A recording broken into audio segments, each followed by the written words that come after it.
जैसे कि paper leak की समस्या, एग्जाम कॉम्प्रोमाइजिंग की समस्या केवल और केवल 2014 के बाद पैदा हुई है। अध्यक्ष जी, मीडिया की रिपोर्टों को अगर हम सच माने तो विपक्षी दलों के जहां जहां पर शासित राज्य हैं और पिछले जब एक दशक था, जब 2014 से पहले कांग्रेस लेड यूपीए सरकार था, तब एक नहीं दो नहीं बल्कि टोटल 22 बार पेपर लीक होकर कैंसिल करने पड़े। उनमें से कांग्रेस लेड यूपीए सरकार के अधिकार क्षेत्र में आने वाले 6 ऐसे एग्जामिनेशंस हैं जो सीधा केंद्र सरकार के नीचे आते थे। अध्यक्ष जी, AIIMS PG examination 2006, ICAI CPT examination 2007, CLAT 2009, Railway Recruitment Board Examination 2009, AIEEE 2011, SSC CGL Examination 2013, ये सारी की सारी पेपर लीक तब थी जब विपक्षी दल सत्ता में था, यानी कांग्रेस लेड यूपीए गवर्नमेंट थी। अब मैं राज्यों के कुछ आंकड़े आपको देना चाहूंगी। राजस्थान में जब कांग्रेस की सरकार थी तो REET, RPSC, senior teacher recruitment, police constable examination recruitment, forest guard recruitment, CHMO recruitment exams leak हुए। टीएमसी की जब सरकार थी, पश्चिम बंगाल में टीचर रिक्रूटमेंट स्कैम में सुप्रीम कोर्ट ने 27,753 अपॉइंटमेंट्स को कैंसिल करा गया, क्योंकि उन्होंने उसमें फ्रॉड और मैनिपुलेशन पाया।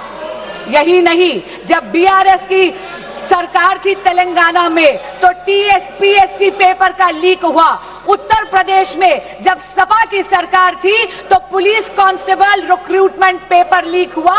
तब तो सॉल्वर गैंग्स और ऑर्गेनाइज्ड एग्जाम फ्रॉड के गैंग्स वहां ऑपरेट करते थे।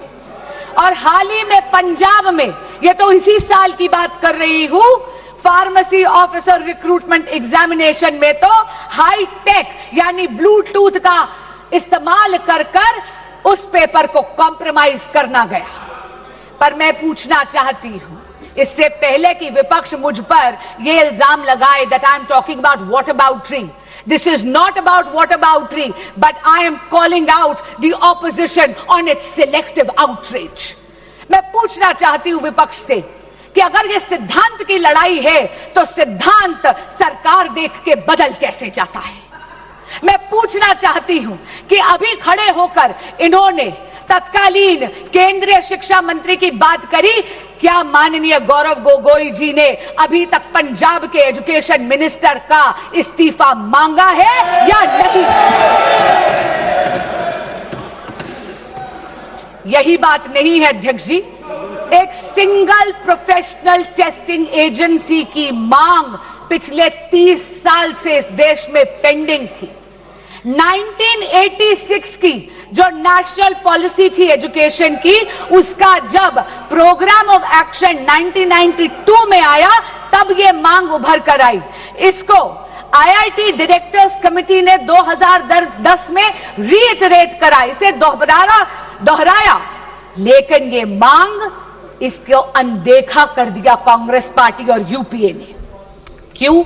क्योंकि उनको कोई फर्क नहीं पड़ रहा था कि इस देश के युवा का भविष्य कसौटी पर नहीं उखड़ रहा था। उनको कोई फर्क नहीं पड़ रहा था कि इस देश के युवा का भविष्य उसकी बलि दी जा रही थी। ये तो नरेंद्र मोदी की सरकार आई, एनडीए की सरकार आई तो 2017 में एनटीए का गठन हुआ। अध्यक्ष जी, जहां पर कांग्रेस शासित यूपीए ने पॉलिसी वैक्यूम करा, वहीं पर अगर मैं जेनजी की भाषा को बोरो करूं, then I will have to say Modi ji clocked it and provided a legislative solution. But while Narendra Modi provided an anti-paper leak law, a very robust law, which today is being even more formidable, all that the opposition did was chase political opportunism. अध्यक्ष जी, फर्क साफ है, फर्क केवल सरकार का नहीं, फर्क सोच का भी है। यूपीए का मंत्र है delay, deflect and deny. Modi का मंत्र है डिटेक्ट, डिसाइड एंड डिलीवर। इनका ये रवैया देख के अध्यक्ष जी कवि दुष्यंत की दो पंक्तियां मुझे याद आती हैं।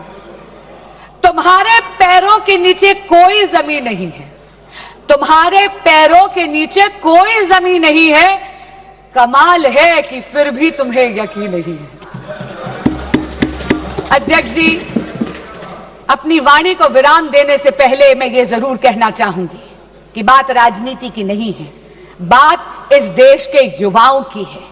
और इस देश के युवाओं का भविष्य किसी भी राजनीतिक विचारधारा या दल की डिफरेंसेस से ऊपर है।